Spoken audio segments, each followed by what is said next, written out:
السلام علیکم مینوال امید لرم چې تاسو به ټول روغ جوړ به وئ. عزتمنو کوم یو دوکاندار چې هغه دوو جینکو سره یعنې زنا کړې وه، عزتمنو هغه جینۍ دغه دوکاندار سره یعنې واده وکړلو.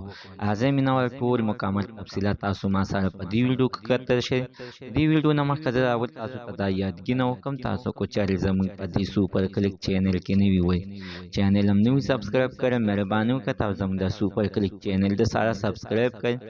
خوا کې اوس د ټلۍ نشان ووهه چې هره یوه نوې معلوماتي ویډیو تاسو ته په اسانۍ باندې در ورسیږي.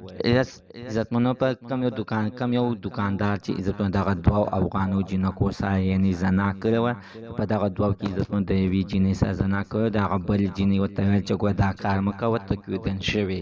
خو مینهواله دوی خپله شاوکه اخیستې وه او کار یې ورسره وکړو. د هغې نه بعد عزتمنو په سوشل میډیا باندې هم دغه ویډیو وایرل شوه. ده ته خو راورې په کار نه و چې دغه ویډیو یعنې وایرل کوله، ځکه عزتمنو چې د بل عزت ته خو به یې کتلی وې، ځکه عزتمنو چې دا یوه سایډ ته کودن شوې وه او بل سایډ ته عزتمنو دا پردۍ ورسره وه.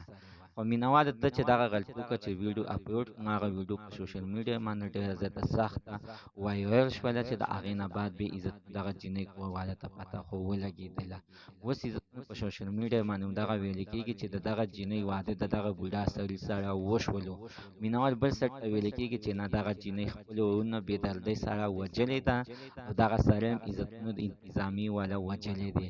دواړه یعنې مړ شوي دي، ځکه عزتمنو چې دواړو کې غلطي وه. که چېرې جینۍ که زړه نه غوښتلی نو غلط کار به یې ورسره نه کولی.